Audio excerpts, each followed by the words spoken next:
Guess who's back? You're now listening to Unapologetic, the podcast, with your two hosts, Trey and Reg, discussing any and everything unfiltered.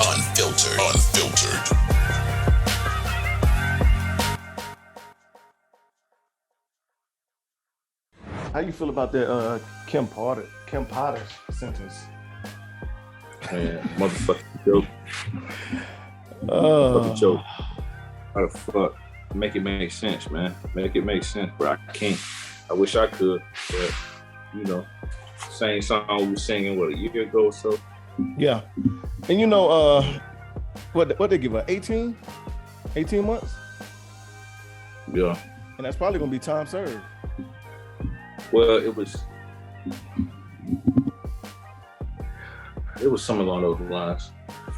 She probably gonna get time served. I think it included time served. Yeah, probably. Either way it goes, that shit is still outrageous. My nigga. Man, I ain't trying to.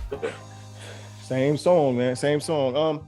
So I was I want to say it was, what day was it? It wasn't Tuesday. I think it was Monday. Kyle Rittenhouse was doing a interview. I don't know if you saw it, but Nah. Like me. Right. They was talking about so he's starting a new group, and it's to help people sue media and media personalities that I guess bash them, i.e. So they asked him, you know, who was he looking at, and he said a lot of news anchors, but most famous names I'll throw in there. He said Whoopi Goldberg was a big one that he was going after. He said there's some athletes, which I'm probably going to assume that LeBron James is probably one. So this group that he's creating, and I could have more information on it, but I really don't, like, it ain't that important. But the important part is that he feels like, you know, he was wrong, publicly bashed. So now he's going to sue anyone that, you know, spoke negative about him, being that he was found not guilty. And look, this is the sick, sad world we live in, bro. You know what I'm saying? Anytime that you can make some bread off of what deep down in your heart you know was some bullshit, like, man, bro, like, right, essentially making a mockery of, you know. Yeah, it's scary. So the quote him, he's announcing a defamation lawsuit against corporate media, Whoopi Goldberg included, and other targets, politicians, athletes, celebrities on that list. The only name he gave verbatim was Whoopi Goldberg. You think he gonna get some bread? In this world, honestly, no, I think they probably throw a lot of that shit out. He's launching a media accountability project.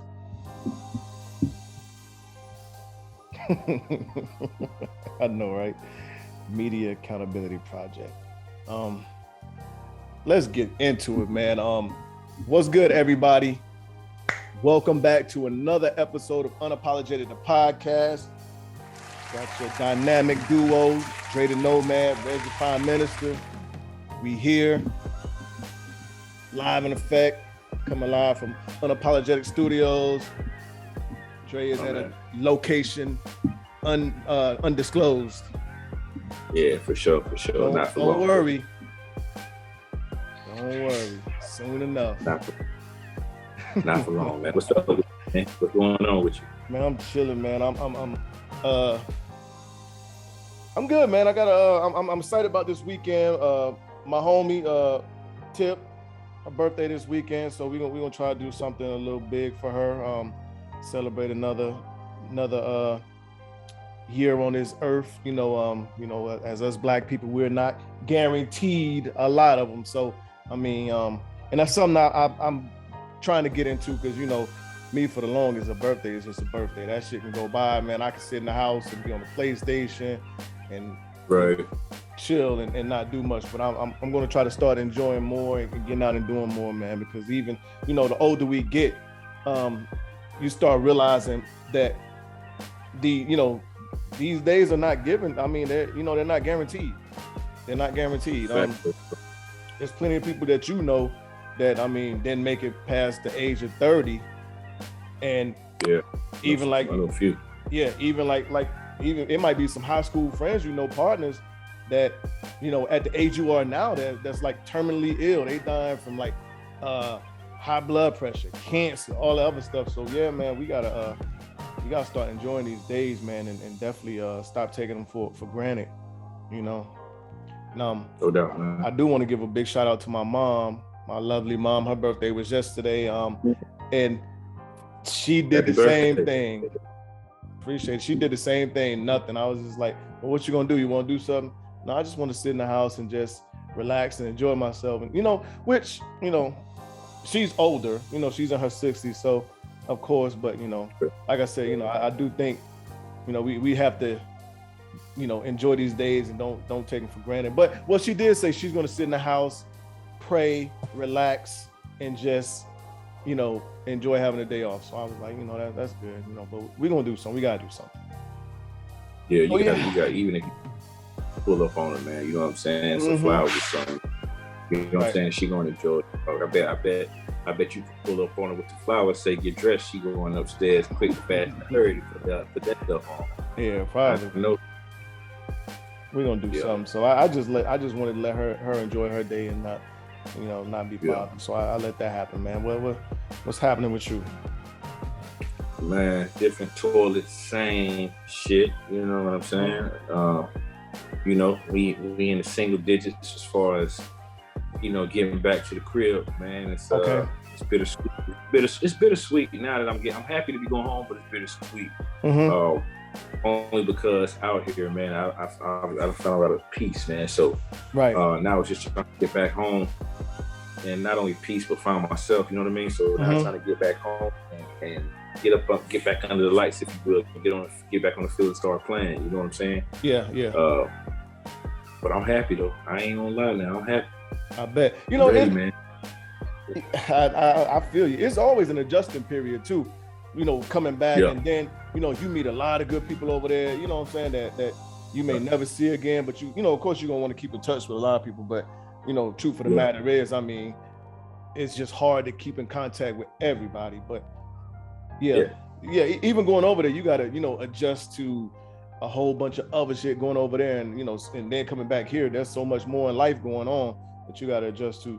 And like I'm fully with you, man. It's you're kind of worry free over there, but it's more added stress too, because it's a lot that can that stays on your mind, that can happen, and you don't have a lot of control over anything with with your affairs and everything back here on this side. So I get you, man. But in that, man, like I just know that it was meant for me to be here. You know what I'm saying? Right. I needed this time. You know what I mean? I needed to wake up with it. You mentioned, definitely physically, man. I feel the best I felt in years. You know what I'm saying? Right. Definitely picked up on met new people and have relationships that could potentially last a lifetime, man. So I'm happy about that, dog. I got to get a big homie his flowers on the mountain. For sure. Yeah. And you didn't even realize that you needed that, right? No, you know what? I did, Reg, I did, but I didn't know that I would go on the motherfucking roller coaster ride that I have been on, man. You know what I'm saying? And I think me being out here and sitting down and, without being all, biblical, the Lord giveth, he taketh it away too. So, he gave me a few things, he took away a few things from me, dog. You know what I'm saying? So I'm just thankful all the way around. You feel me? Yeah. You think you needed that roller coaster ride? Yeah. I think I needed it. You know what I mean? Just to grow up a little bit, man. Grow up a lot. Not a little bit, but just to grow up and to see things for what it really is, bro. And to understand, ultimately the sun don't rise and set on my ass. You know what I'm saying? Like, okay. you know, as a dad and as a man, you know that, but are you really moving? And I can't really say 100%, but I was really moving. The sun wasn't rising and shining on my ass. And now, you know, with a few events that have happened, good and bad, you know, I realized that that's the case, man. So now I'm just ready to get back to the crib, bro, and do my 1-2, and it's going to be motherfuckers got hell to pay. I'm gonna keep on saying. Yeah, you know, because we spoke about this, you know, last week's episode, but you know, just far as you know, the sun setting and rising on you, that's part of, you know, that control thing too. You know, you want to be in control. Sure. You want, you know, and yeah. So I mean, yeah. Did you catch anything from All-Star Weekend?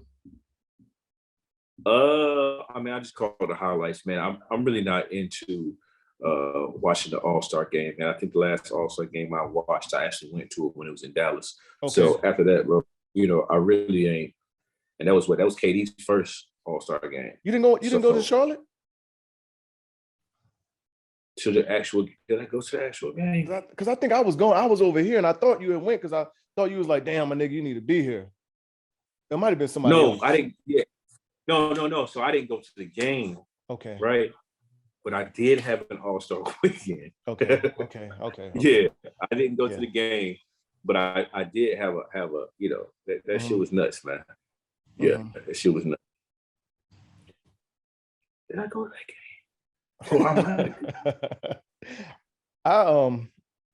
I happened to catch some of it, man. Well, the game in itself is I like that format, which, I mean, if y'all been listening to sports podcasts and ESPN and everything else, everyone's saying the same thing. So I'm not even going to beat anybody to death with that. But I do like the format because, you know, unlike when we grew up, you know, watching All-Star game, it was competitive. You know, the last 5, 10, 15 years, it's just became more of a, you know, let him get off. You know what I'm saying? It was real D and everything being played when we was growing up. So it's kind of got back to that, you know, because there's a competitive edge and there's money on the line and everything else. Dunk contest was bad, but I'm not going to OD like everybody else, man. Everyone was talking about the dunks in the All-Star game was better. Not really. I mean, if someone did a basic 360 or a reverse alley-oop in a dunk contest, they get booed and probably get a 25. So, I mean, it just looks better in game. That's it.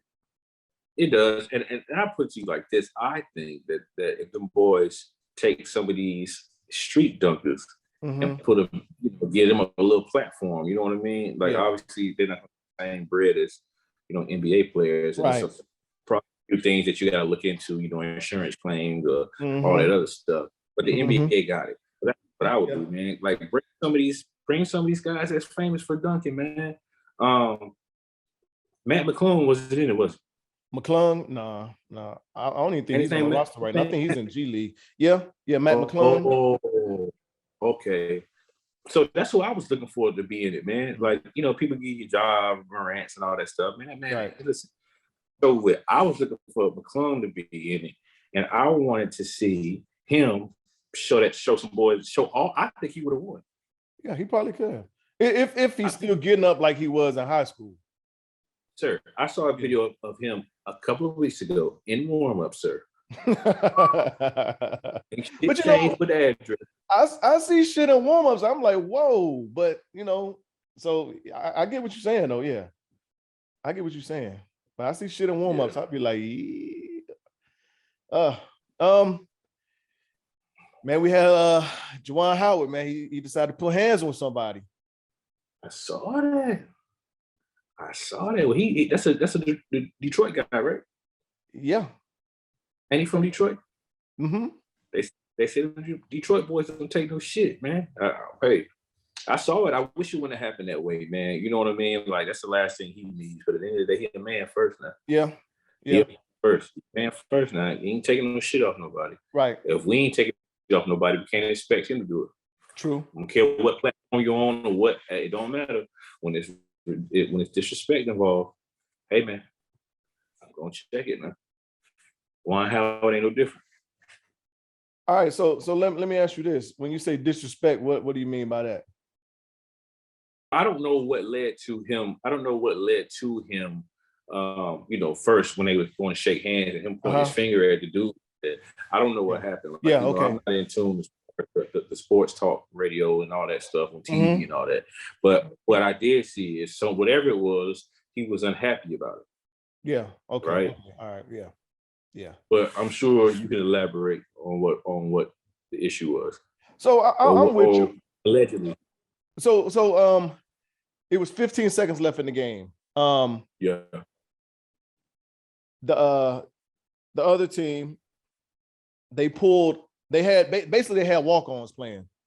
You know what I'm saying? Let them get a little burn. It was they retired Michael Finley's jersey that night. You know, so it's Michael Finley night. They was letting the walk-ons get some burn.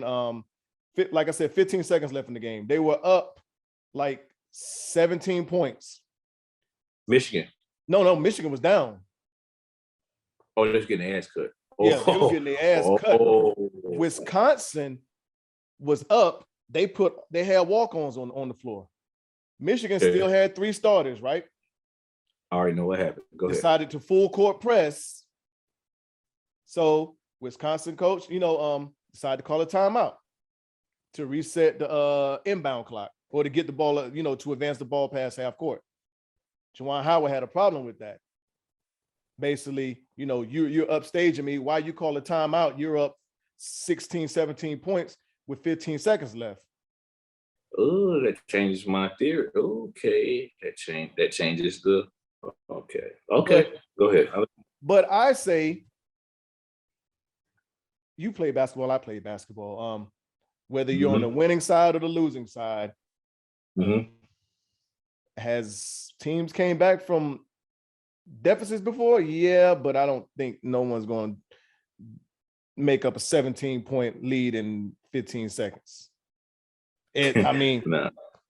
So usually what happens is the team walks the ball up the court, gets across half court, dribbles the clock out. The other team, stands around, So that's what happened. So, but I look at it as, Juwan Howard still got his team playing 100. Why can't the other team?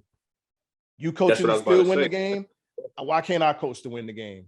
So it's chess. Okay, so let me moonwalk up out of that one. but hold on. So now in the handshake line, Juwan Howard walks past him and says, "I'm going to remember that." He's mad about the timeout. I'm going to remember that. Yeah. This is where I think the other guy was wrong. He, puts his hands out. He touches Juwan Howard. Let me explain the rules, why I did that. That's what led to the scuffle. Juwan Howard said he put his hands on me. I felt threatened, but there's people jumped in between, pushed y'all back. Yeah, I saw. Yeah. So if you felt threatened, there was enough people in between y'all to eliminate the threat. A couple seconds later, you charge forward and swing on somebody. I don't know, but yeah, go ahead. So for one, if we talking basketball etiquette, if you will, right? Yeah, I'll agree with you on that. Like, you know what I mean? Like, there's no point in pressing. Like, the game is over with, my guy. You know what I'm saying? Like, obviously the team wasn't trying to score. You know what I mean? I wouldn't know. I would hope that the team was trying to score. Right. So I think even if you're getting your guys some playing time or whatever, you got to walk the dogs off, man. You got to tell the dogs to calm down and just take your come in. However, it can go either way. If you're the big, he said he felt threatened or whatever. Maybe that's PR. Maybe that's or he could have actually felt threatened. I mean, I'm not here to judge, but maybe. Because Juwan was a big guy, man. You know what I'm saying? So, but I will say that when you play, you fuck around what you expect. You can remember it all you want to, man. Right. Like, you know what I'm saying? Like, so if you pressing my team, dog, I probably wouldn't have been petty and called a timeout. But at the same time, like, that's bullshit, man. Do you take the backcourt violation though? No, I ain't taking no backcourt violation. So you're gonna call that timeout? Yeah. You're gonna take the timeout there. Oh, that's what he said. It was based on a backcourt violation. Yeah, because they was pressing him, You know, they like I really said, could not get the ball across the court. because he had walk-ons against starters. It was like three starters still out there, and you know, it's a big difference in the level of that play. So he said, you know 100%. What? We got 4 seconds left to get this ball across half court. I'm calling timeout. It resets the clock. It gives us 10 seconds again, you know, to get across. So, yeah, I mean, I ain't taking him. No, hell no, I ain't taking him back court. Right. Yeah. Yeah. And you still coaching hard. So you tell me you can coach to the final whistle, but I can't. Yeah, no, that's some crap. No, hell no. Yeah, whatever. Anyway. Whatever. Hey, Donda 2 dropping this Friday. Kanye is releasing on his own platform for $200.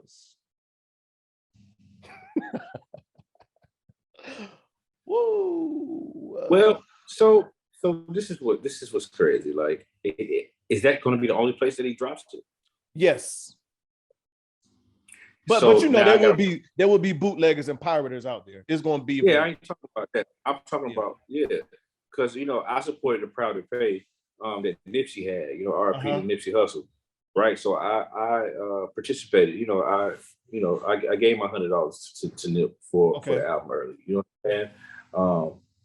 So I get the marketing scheme, but even still, Nip still gave it away for free too. So, you know, I think he could have did it that way. I mean, I don't know what his motives are, man, as far as getting people to buy this beat machine. I don't fucking know. Because that's what it is. Like, it's like a little beat machine, right?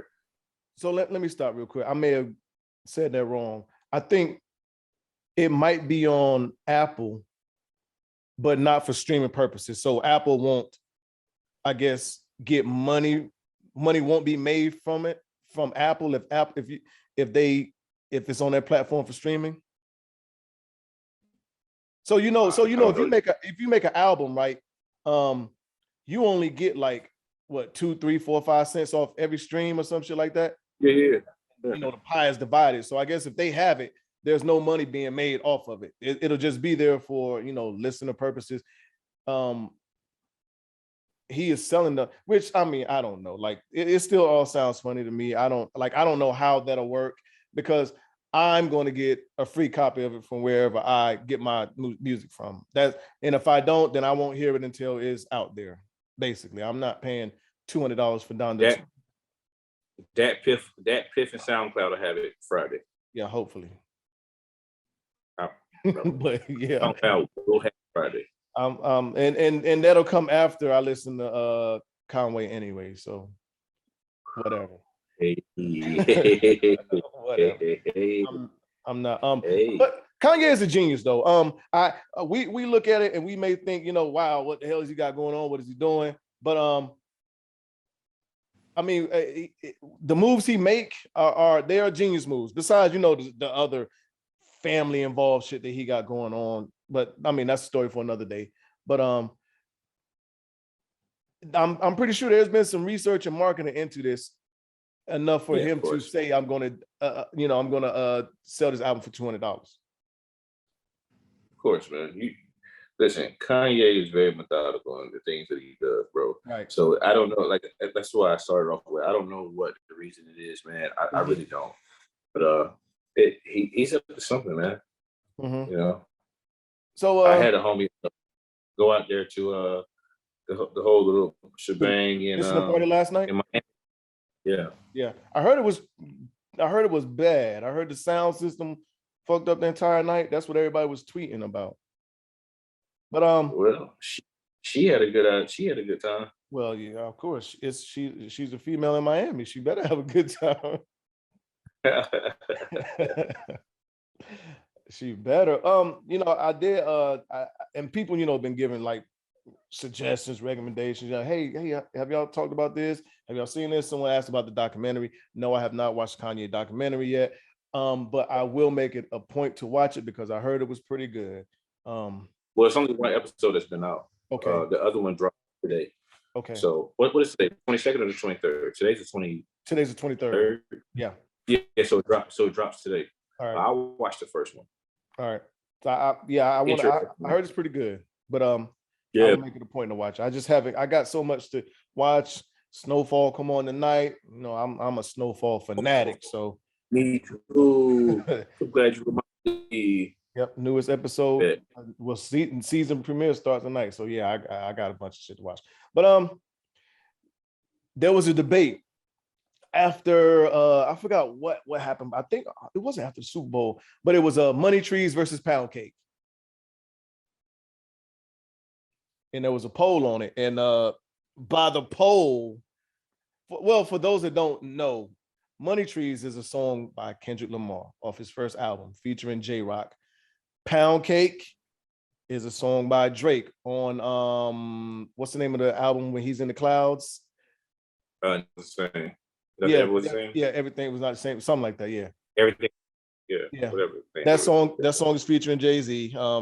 By far, probably the best song on that album to me. Even though the song's not a bad album, even though the album's not bad, but poll wise, they had Money Trees slaughtering Pound Cake. That's crazy. That's crazy. That's crazy. I'm not gonna be a Jay guy and be like, you know, I don't think you could say anything slaughter a song with Jay on it, because I don't think it did. But they said J-Rock, that verse J-Rock did was by far, you know, the best album, the best verse out of those two songs, which I highly disagree. But shut up, Siri. Which one do you want to use? She be bugging. But yeah, so I fall on the side of Pound Cake. That's where I fall on. Yeah, I fall on the side of Pound Cake too. As much as I love Money Trees. Yeah, I like Money Trees, but you know, I'm gonna go with Pound Cake, man. And I don't think it's as close to what people say it is. But hey, I'm just one guy. Oh no. Well, that's that. There you have it. Pound Cake versus Money Trees from Dre and Reg. I don't. So let me know what anybody that want to comment on it. Y'all let me know. I don't got it. And I love Money Trees, but Pound Cake is the one. That's the song. So I sent you this video. We're not even gonna deep dive on this. AJ Johnson. For those that don't know who AJ Johnson is, you want to let them know? That's the mother from Baby Boy, correct? Yep, she's a mother from Baby Boy. One of her, that's her probably most famous role. Right. I would say her second one is House Party. Well, Shireen. You know, she was Shireen. Yeah, I mean our age group. Okay, House Party. But I'm gonna rock with. They gonna definitely, you know, as a whole, right? They gonna know her. So the mother from Baby Boy, and she was Shireen. She's still good though. She looking good. She looked good.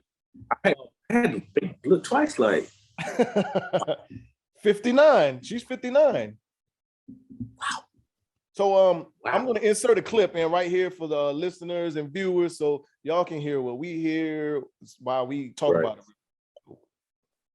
It's very normal for like threesomes when it's two women and a man. But do you think we'll ever come to a place in society where it'll be like a threesome is two men and a woman, and they'll be okay with that? No. What does that mean? I mean, for some men they do it, but again, it's just to them is a train. It's not a threesome.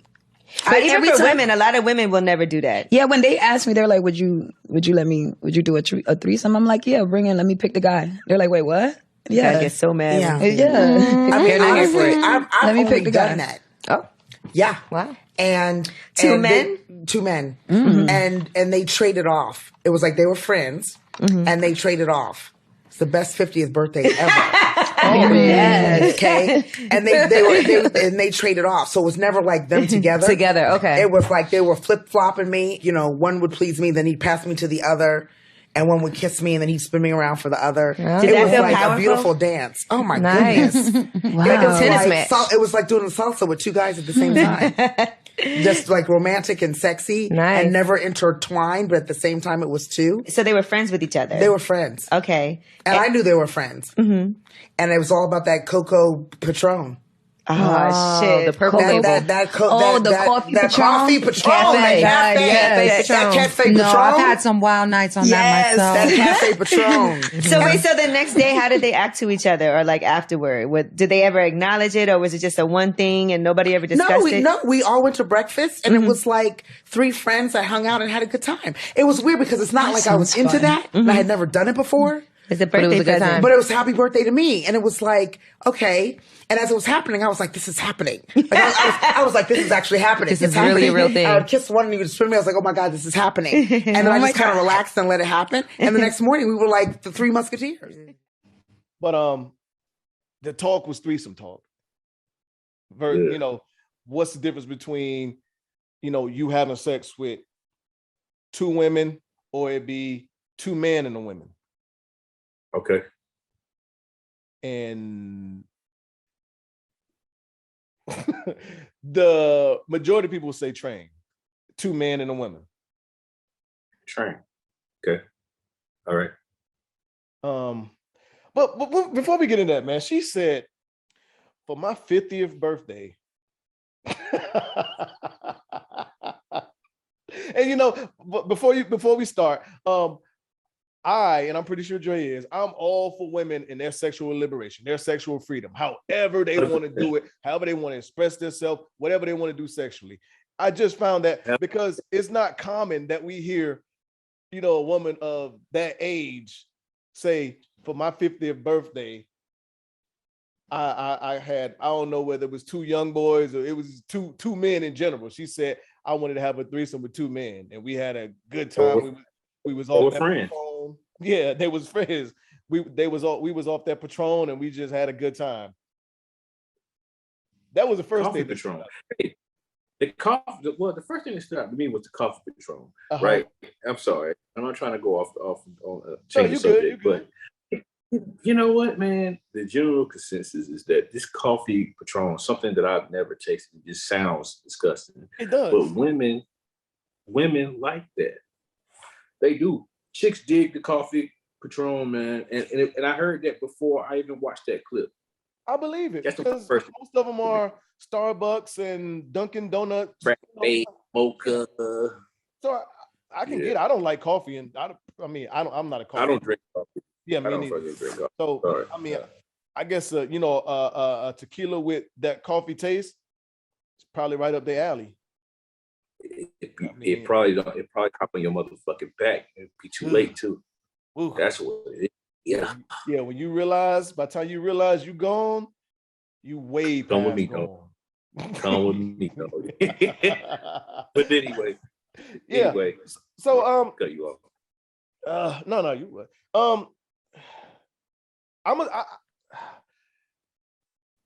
Can I tell you why? I probably can. I'm gonna say it's a train.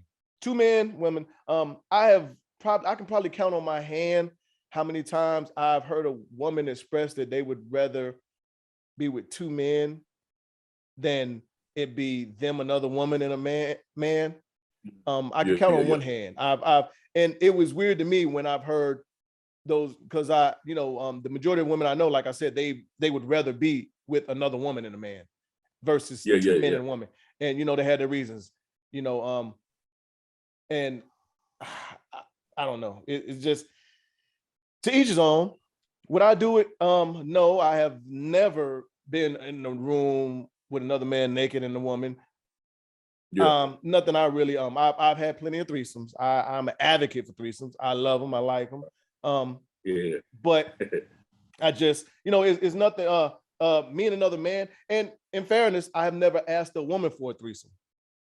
If I have had one, it was because she introduced it. Maybe we were in a club, we were out somewhere, and you know, a woman, you know, came to us and, you know, proposed or asked us, you know, could it go down? So,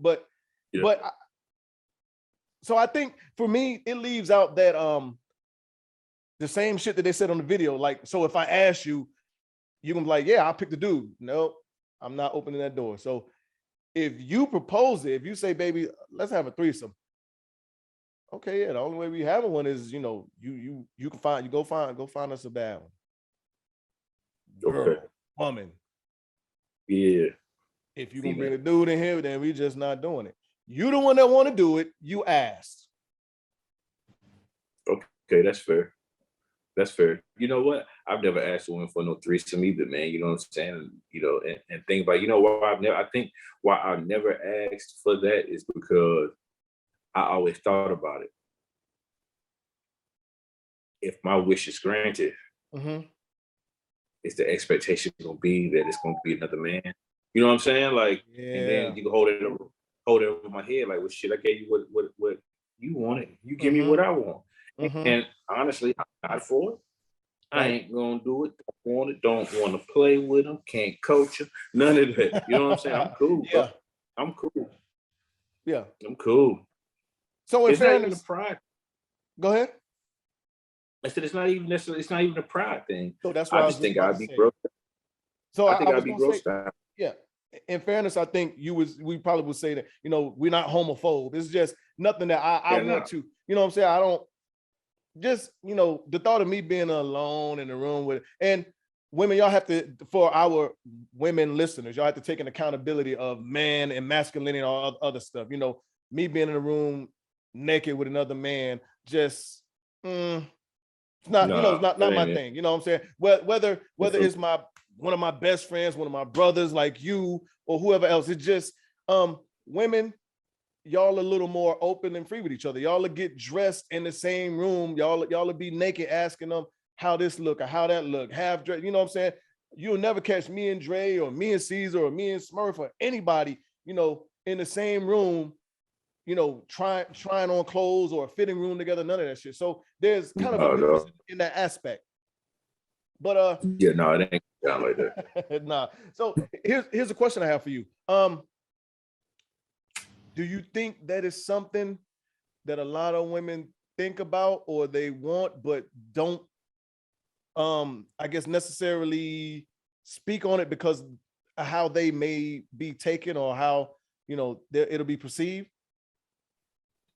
You know what? I think yes, and not only that, but I think it's probably more the more older seasoned women that want it. You know what I'm saying? 2 men? Yeah, I think so. Okay. I think we'll at least give it a shot. And here's my theory on it.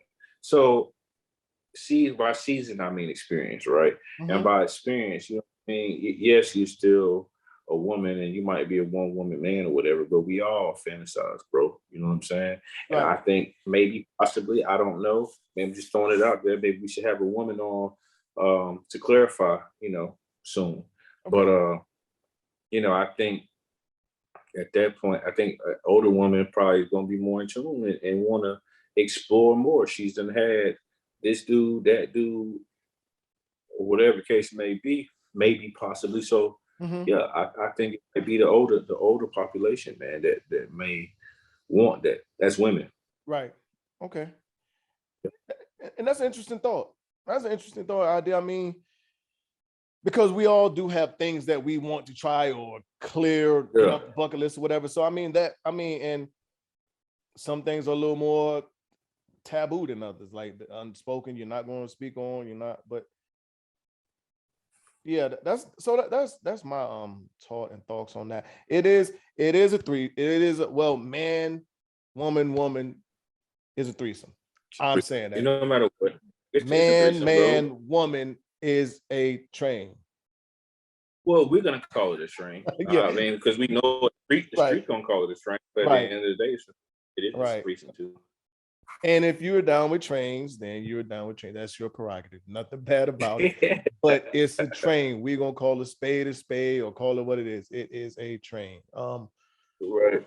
Okay. The term or phrase, let's just say for dating purposes, let's say a lady asks you, you know, what are you looking for? And you was like, you know, I'm looking for a vibe. I'm trying to catch a vibe. It's getting to a point today where that's being looked at as, okay, this nigga ain't about, like, he ain't really trying to do nothing. He ain't about nothing. But what is a vibe? What is a vibe to me? Yeah, to you or just in general. Well, if I say if I use the term vibe, I'm usually talking about cool, calm conversation, no work, no drama, just a smooth.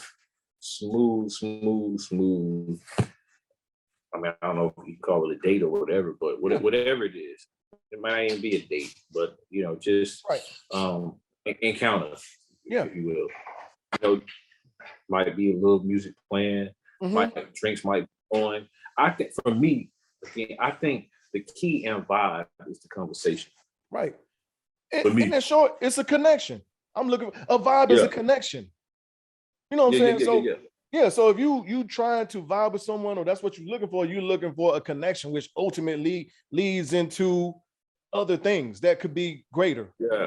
It's not that, I'm looking to fuck off or fuck around. That's not like, I don't know where the lingo starts changing and everything, from, you saying like, I'm trying to catch a vibe. Well, he ain't really about nothing or that. Like, no, like, let's look at and think about what a vibe is. What does a vibe mean? Today vibe correlates to sex, man. Right. But we too old for that. So yeah. In our age bracket, women in our age bracket should not even be correlating those two. Like, yeah, but today you're absolutely right. You are 100% right. That's what it correlates to. Yeah. But like I said, like vibe, everything that you said, that's what you're looking for. That is a vibe to you. And a vibe is ultimately a connection. I'm looking for a connection. What happens 100%. With us after this connection, who knows? But a connection is something good. If you let me tell it, from far as I think, because you're gonna want more. Right. No, I agree, man. Like, I don't know where the light switch cut off and cut it back on and vibe means fucking, but it's just stupid. It doesn't make sense.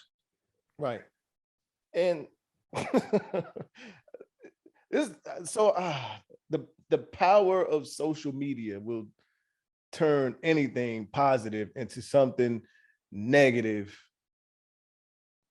And you know what? I screamed on social media down bad for about, it seemed like 2 months straight when we first started off. So I don't go down that rabbit hole again, but you're right, man. Yeah. But I mean, I don't know. I'm gonna say it. I'm gonna forever say it. If that's how I feel, I'm looking for a vibe. I'm looking for, now if I have to go in detail, then so be it. But right. We are past that point in age to where I gotta, I think I should have to break that down and tell you, well, I'm looking for a vibe, but I'm not looking to just fuck. I am not looking for just sex. No. Sad. Like you said, it's sad that you have to do that, bro. It's horrible, man. Very, very. I'm gonna give you a scenario, man. Yeah. A couple years ago, you met a woman, right? All right. Let's say you met her online. Shot your shot. Yep. Shot your shot. She nah, I'm good. You know what I'm saying? Not even a couple years ago. Let's say a year ago. All right. I happened to couple months later, she hops in your DMs.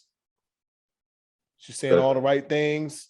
And now you getting that vibe or feeling that she wants you to reshoot your shot.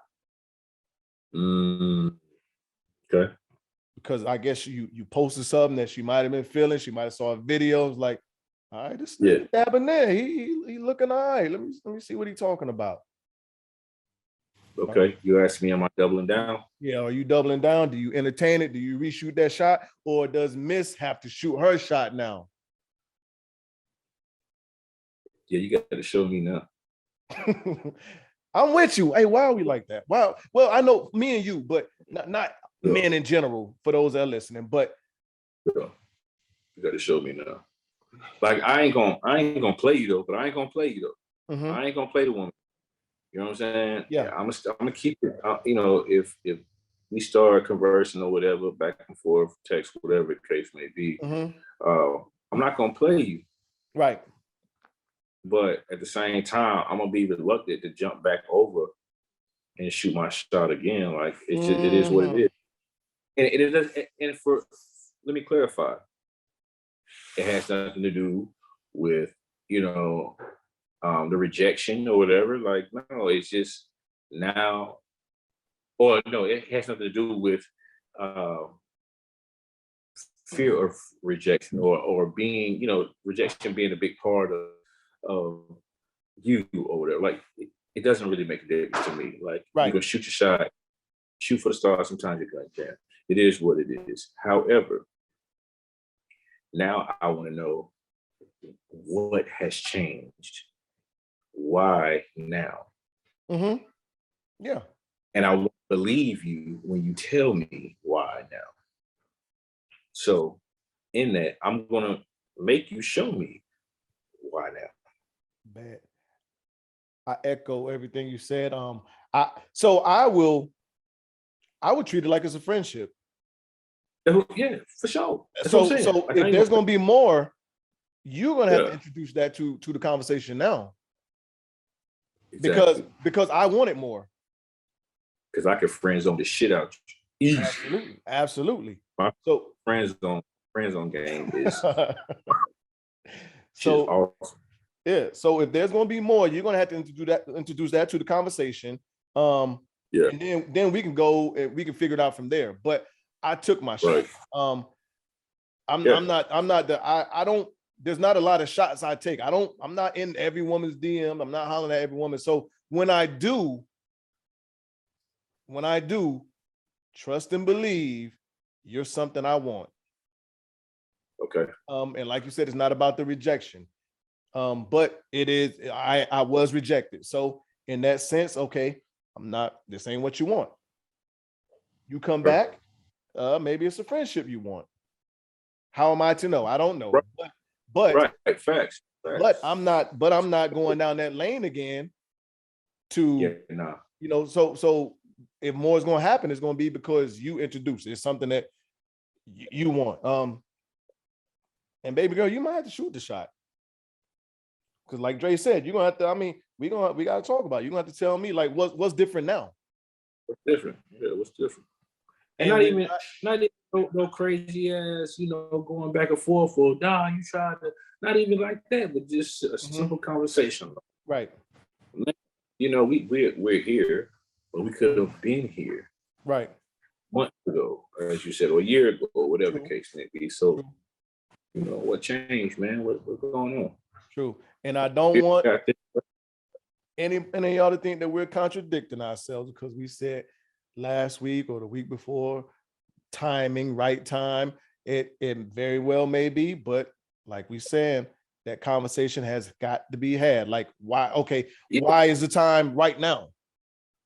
No. And if that's your reason, yeah, then cool. Absolutely. But that's your reason. That's fine. I understand that because timing does have to be perfect. But I got to know. You're absolutely right. You're absolutely right.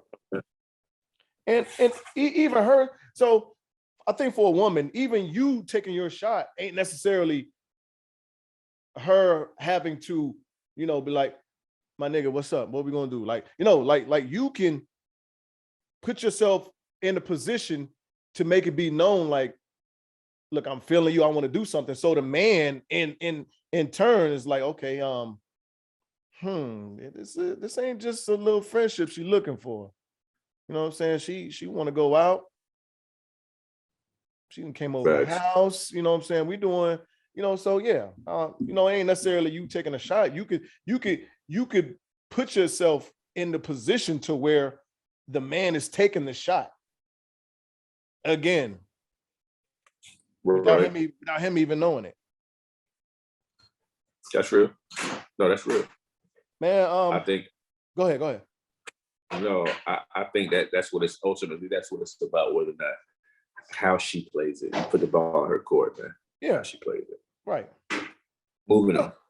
Because ultimately, like you said plenty of times, we know what runs the world. So, I mean,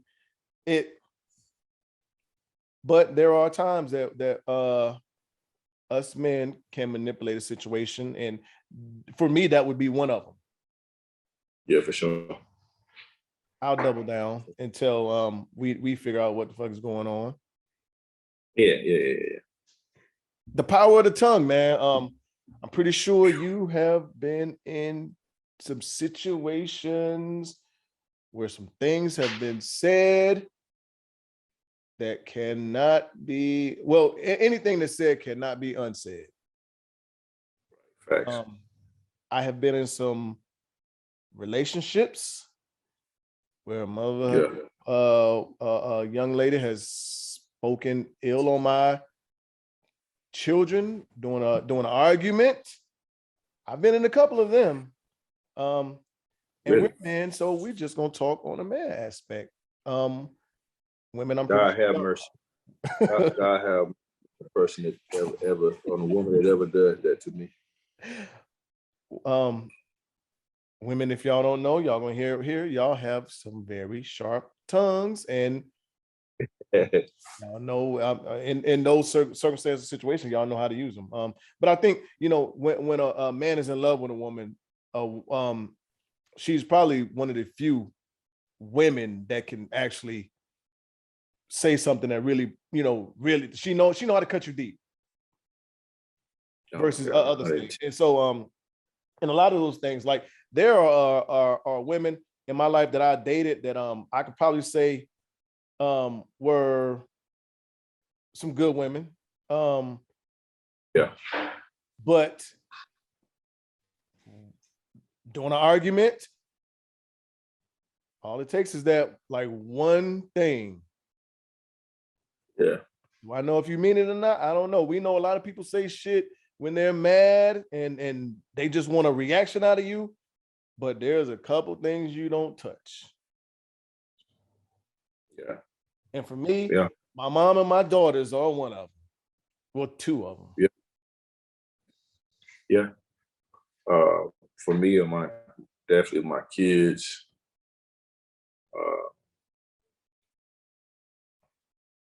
My kids and my relationship with my pops. You know what I'm saying? Mm-hmm. Like don't do that. Don't go there. But it's happening though. You know what I'm saying? The pops thing. The pops thing is happening. Uh-huh. And I can honestly say, bro, when it comes down to words, I ain't never been cut that deep before. You can call me whatever you want to call me, but you talk about that and or the comparisons and shit like that. You know what I'm saying? Like, there's no recovery, right? I'll never forget it. I'll never forget it. Can you still entertain the relationship even though it happened and you say, look, I'll never forget it? So how does that make the relationship go from there? Even if you say, you know what, y'all sit down, y'all have that come to Jesus meeting, baby, I said some shit I shouldn't have said. I apologize. I said it because I was mad. I really didn't mean it. Like you really like had me in a place to where I wasn't myself, and I was just talking. Yeah, you can say that. Mm-hmm. You can say that. But two people it's two people that won't lie to you. Drunk motherfucker and an angry motherfucker. And a kid, probably a child, a toddler, maybe. Yeah, you're definitely right. A drunk motherfucker and an angry motherfucker. Yeah. Yeah. So, you can try to move on from it. You can move on from it. But you're never gonna forget the words, and they're gonna sting. And I think it's gonna play a part into your trust. Well, for me, it's gonna play a part into how I trust you, because obviously I trusted you with some things that have happened to me in my life, or how I view certain things and shit, right? And so for you to cross the line and shove it back in my face, slow, man. Slow. Yeah, and I'm not even gonna lie. I've been in a situation before. I've tried to deal with the relationship, you know, to where that's happened. Something was said that shouldn't have been said during an argument. And you're absolutely right. It's something that I never forgot. Like the words that she said. And she spoke on my mom. And it was never the same. Like I couldn't even if we was I was like to have a family gathering or get together or whatever, like I really didn't want to include her. Because I just felt like you said the shit. Yeah, you apologized. You said that you didn't mean it, but how do I know how you really feel? Like, you know what I'm saying? I think from that point on, for me, I think the relationship is doomed. Okay. I think once you say whatever words it is for you, your kids, your relationship with your family, you know, with your father, you know, for me it's something, for somebody else is something, whatever words is uttered to that person, you could try to rekindle, you could try to do some other shit, and I don't think shit is never gonna be the same again. Never. Yeah.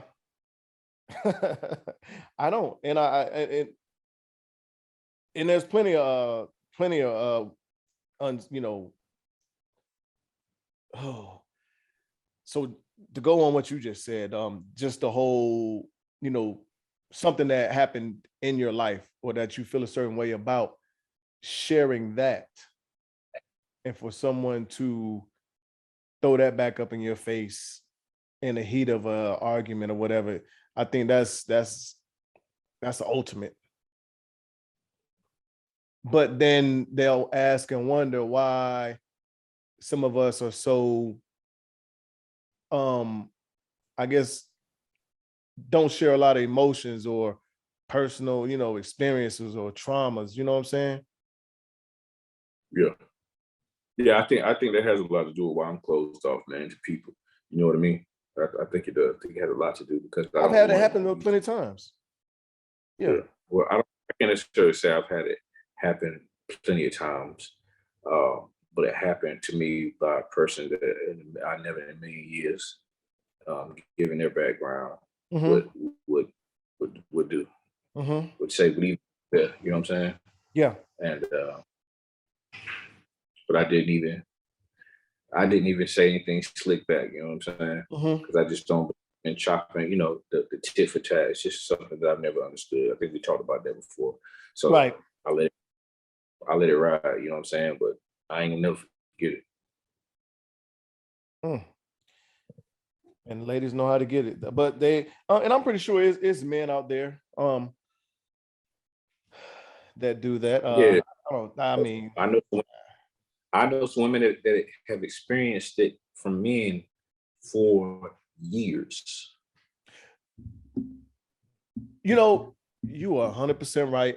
I actually had someone, you know, tell me a situation, but she was basically telling me, you know, about a man that she's been with for 14 years. They're not married. She had a baby. Immediately after she had the baby, she said she broke her ankle. So she didn't necessarily drop the pregnancy weight. She started putting on more weight because she had fractured her ankle or shattered her foot or something. So she couldn't do anything, you know, and over the years, he's, you know, vocalized more and more about how her words, repugnant she is to him. He doesn't, you know, find her. And basically, I told it, look, this is narcissism. It sounds like narcissism. He's basically tried to drill or you know, make her feel like don't nobody want her but him. And he really don't want her like that. You know, she's not desirable, but he's still here, you know? So yeah, I get it. You are absolutely right. And I think the women that told you that, they probably have never realized it or thought about it, but that man is probably very narcissistic. 100%, bro. You know, and let's get into these unapologetic truths, man. I only have one that I could really put in that I thought about. I don't know if you saw it or not, because I wanted to put it in there early, give you enough time so you could think about it. But so you might have to. So I'm gonna put it out there, and then I'll go to something else. So it'll give you a chance to think about it. But I was going to ask you, if a movie was being made about you, who would you want the actor that portrays you to be, and why? I don't know if you can answer that right now. If you can't, then we'll just move on to something else real quick, and that'll be our last one. Yeah, come back to me on that. All right. So, do you embrace or resist change? Why or why not? Naturally, I resist it because as humans, naturally we do it. But when I make a subconscious effort, like, I definitely embrace it. Because, change is, I believe now, sometimes most of the time, change is good, man. It's temporary. Now let me throw it out there. It could be temporary, but ultimately change is good, man. Change gives room to grow, dog. You know what I'm saying? Staying the same, you ain't gonna grow. True. Changing, you get the opportunity to learn some shit, whether it be good or bad for you. You know what I mean? Mm-hmm. And that's the way I view. It's a good view. That's a great view. I think I'm more of a creature of habit. Okay. Yeah, of course. Yeah. So while I realize that, change, well, I try to understand the change or the reasons why. And, a lot of the times we don't know at that particular time, because there's plenty of things that supposed to be done and we question why. And then, in the long run, it's like, oh, okay.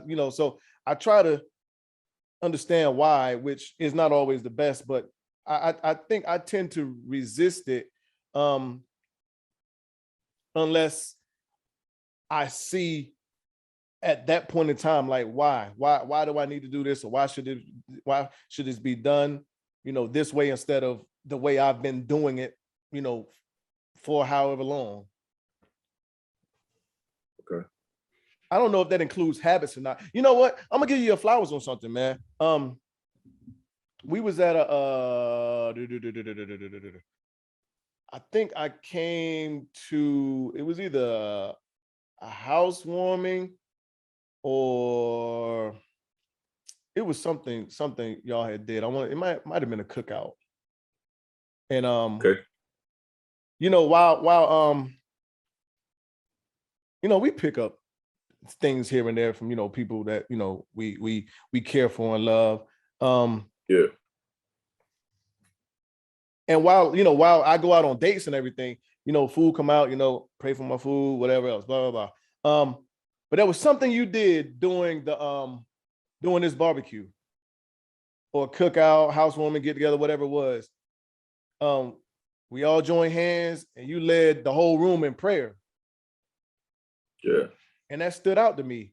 And from that point on, that's something that I do wherever. Like if I'm out on a date with a woman, I'll, put my hands out, grab hands. If I'm out with a group of people and we're out eating, I'll do the same thing. Yeah. So what I was saying is, like, I don't know if that is a part of the, resisting or embracing change or not, but I looked at that as something good. So that was, for sure. That was like naturally easy to change. Yeah, I think, well, you know what, man? I got that from, from my stepdad, right? Mm-hmm. And he introduced it, when I was a young boy. I'm like, man, what this cornball ass shit? You know what I'm saying? But it made sense as him being the man of the house and right. him understanding that, hey, with me being a man and me being the head of this thing, that it's my job to, bless this food and bless the hand to prepare it. You know what I mean? The people around, dog. So,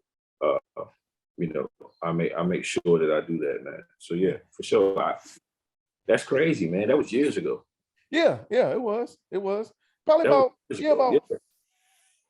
5, 6, maybe.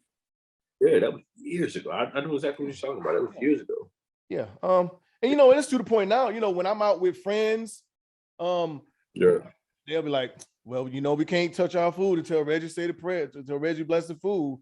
You know what I'm saying? So I mean, it's funny in a sense too, because they know, okay, this is something that's gonna happen. We're gonna do this, and so yeah. I mean, it's but all right, so next question. How do you protect your energy?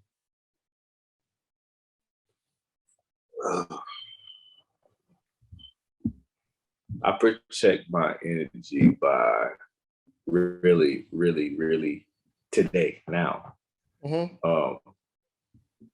By sitting back and analyzing everything that goes on around me, though. And I mean everything. Sit back and analyze what deserves attention from me and what doesn't. Okay. Because there's plenty of things, bro. I'm here to tell you, Unapologetic Nation, it is plenty of fucking things that go on a day-to-day basis that I, Andre P. Footman, really want to reach out and touch a few motherfuckers, right? but I also have to understand, have to analyze the situation. Will that be good for me? What will happen? Will I win? It's a lose-lose for me. And 100% of those situations, it's a lose-lose for me. I'm gonna lose something. Something's gonna be taken from me. You know what I mean? So that's how I protect it, man. Just really, really, really, really using my brain, bro. Because before, whatever's going on, whatever, you know what I mean? I'm with whatever. Now I can't afford it, man. You know what I'm saying? I can't afford the shit. So that's how I do it, bro. True. That's a good point, man. Just far as in what you're gonna give your energy to, because I think for the majority of the time I'm like that. I try to see what is worth my time, what is worth my energy, and right. Because there are plenty of times where I feel like, you know what, such and such trying to get a reaction out of me. That's why this conversation is going this way, or that comment has been said. So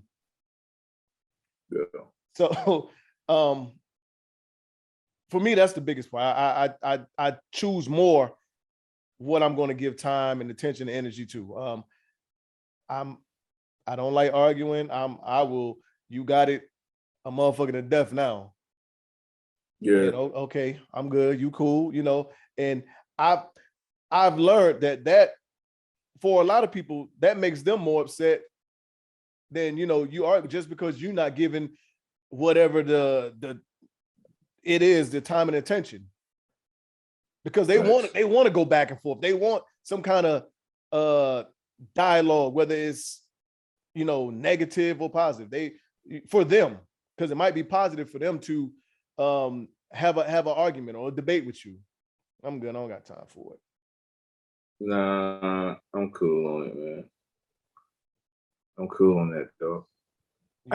I don't have the time, and I cannot afford to lose the things that I work hard for, bro. So right. I'm like, nah, I work hard. I've worked hard to suppress to this animal I got inside of me, man. So and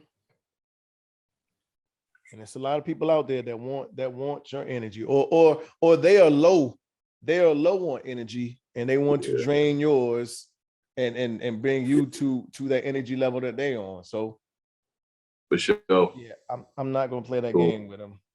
I'm not gonna play that game. Even though that temptation is so hard sometimes. Oh, I'll be wanting to tongue wrestle with some of the motherfuckers sometimes, go back and forth. Right. Oh my God. That's motherfucker too, man. But you know what?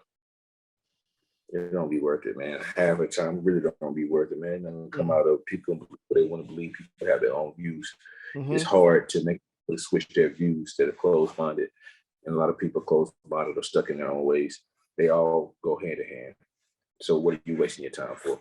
You're right. 100%. 100%. So back to the first question. I'm gonna give you my answer. Yeah. Go ahead. I think. Oh man, I think his name is Damson Idris. Speaking of Snowfall, Franklin, I probably would get him. Young up and coming, I would want it to be a young up and coming Black actor, one that's not in every film. And I think he has put himself in that category to where I view him as one of our better, up and coming young Black actors.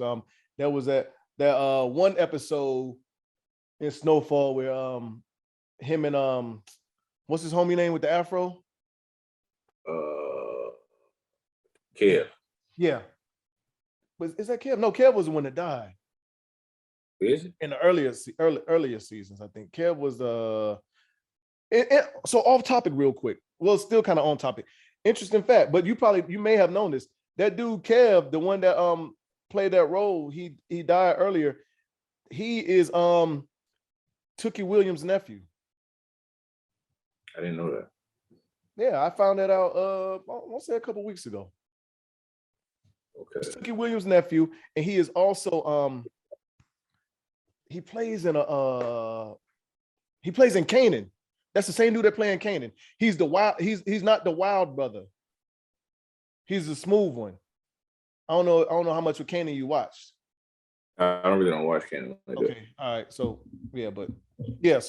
so back to it. Him and his homie was the dude with the afro was sitting in the car, and he had started screaming on him, and he was like, "I don't got time to blah blah blah just because you don't like the way another motherfucker look," And then he looked at him. He was like, "What the fuck you doing? Drive."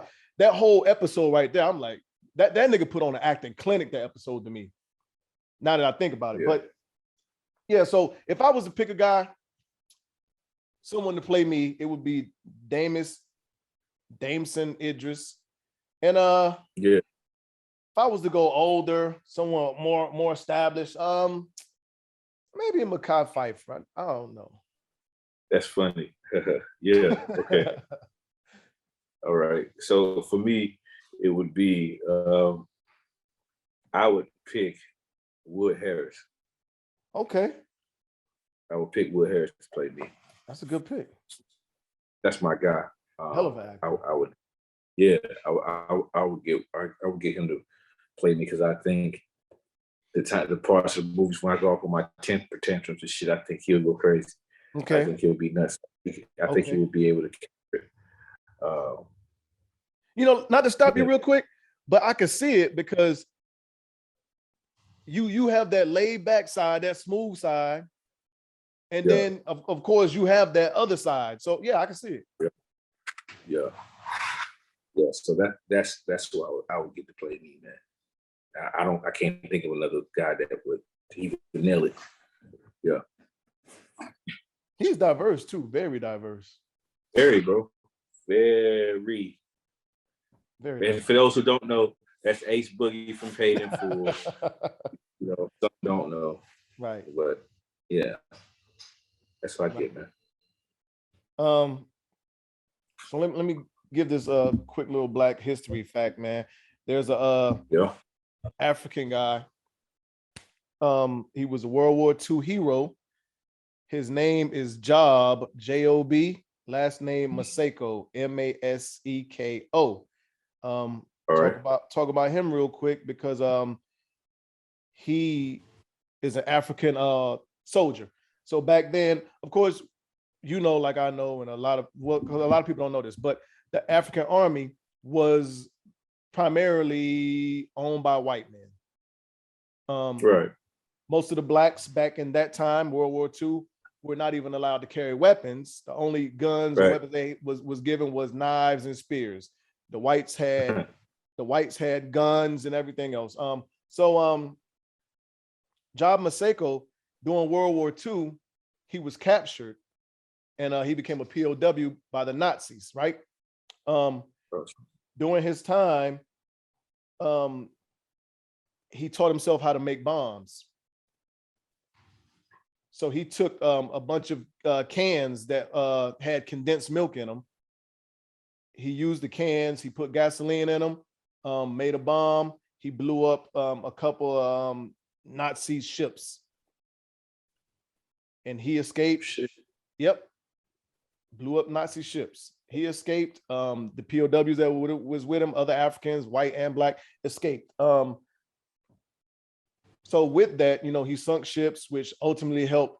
It was a part of a bunch of other things that helped, the Nazis be defeated. So going back to Africa, he was recognized, but he was only given like, for us, we'll know it as a certificate of achievement or some shit like that. Because he was black, he was denied the highest military decorations due to his race, which other white soldiers that did less were getting, let's say, a Medal of Honor or a bronze medal. But so the interesting thing is, how they talk about history being rewritten and written the way that whites wanted to be written or whatever else. I looked this guy up, and the story is so twisted from when you don't look like at so when you go to, I guess, African sites or African pages or African excerpts, when you look at like his life and how they describe him, what he did, it sounds a whole lot different from when you Google him and look at like what Wikipedia says and everything else. So kind of like how Christopher Columbus sailed the ocean blue. Right. You're right. That's another history. If y'all want to know, don't listen. But that goes for a lot of us, me, you included. I mean, because a lot of times we are spoon-fed what they want us to know instead of actually what really happened. Yeah, I've been up that train for a very long time, my dog. And you are absolutely right. And so that's why I wanted to look up exactly, him and for those that, like I said, his name is Job Maseko, last name Maseko. Look him up. You can do your own knowledge on him. You can find his whole life in here. I'm looking at it. It gives his whole backstory. But basically, World War II hero, African soldier, denied the highest military decoration because he was black, and he sunk. Look at this guy, serious tripping. But yeah. So anyway, man, let's close this out. Okay. All right. Well, you know me, man. Like I said before, bro, I'm down to the wire, the real life wire, man, and getting back home. And I'm looking forward to it. Shout out to my support system, to everybody that's been here for me, that's helped me, man. Even when I'm high, when I've been at my high, it's not when I'm high. I don't do drugs, but when I am high, it's high. And when I'm at my lowest low, man, you are appreciated, whether it be a text, whether it be a phone call, whether it be a inspirational quote. I appreciate it, man. Shout out to my babies. I love y'all. I see you soon. As we always say, mental health is real. Myself and Reg, we don't have all the answers, but I promise you, if you tap in with us, whether it be via Unapologetic, the podcast DM, or our personal pages, we'll make sure that we get you the help that you need, man, as quickly as we can. Other than that, big dog, you already know how I'm giving it up, man. Shout out to you, my nigga. Shout out to you. Yes, sir. And shout out to you, man. I appreciate you, man. And I appreciate everybody that's tuned in, watches us, that comments, give us suggestions, all that good stuff. Once again, I want to give a happily and very special birthday shout out to my mom. I love you. The saying is true, man. There will never be a woman that's going to treat you and love you like your mom. Never. Never. Nope. I as experience has told me, motherfucker can love you today and fall out of love with you tomorrow. But guess who won't do it? Right. That one lady. Regardless of what you do, she's gonna love you. So shout out to her, still live and kicking. I called her early in the morning. I said, happy 34th birthday. She was like, no, not quite. Give me, she's like, put maybe 10, 15 more years on that. I'll take that. I ain't gonna take 34, but I take about so, but yeah, but shout out to my family, my kids, man. And like I said, everybody that supports us, rocks with us. This is something I need to get in the habit of giving our socials out because, well, our social medias is on the video, but I know a lot of y'all do not watch, y'all listen. But you got NSG_nomads at IG. You got Reg is amazing, REGIZAMAZIN on IG, and the podcast Unapologetic the Pod, all one word, IG, Facebook. Definitely how you can reach us. I think we are unapologeticpod1 at Gmail if you want to email us. Plenty of ways. But thank y'all for tuning in, watching another episode, rocking with us. We're gonna be back live in person doing this together side by side very soon. Can't wait for that. Like, subscribe, share. Absolutely. Yep. We here. Hey, bro. Hey, put it like this, man. The next time we on, bro, we'll be in studio together, man. Okay. Can't wait for it. You know what I'm saying? God, dog, it's been forever, man. Yeah. No more this time. Goddamn black ass screen jumping all over the place on the damn screen. We got to switch it up for them. Yeah, absolutely. All right, y'all. But as always, we're unapologetic, we're unfiltered. We will see y'all next week. Dre the Nomad, Reg Prime Minister signing out. Take it easy. You know what it is. Thanks for listening to another episode of Unapologetic, the podcast. Don't forget to share, like, and subscribe. Better follow me.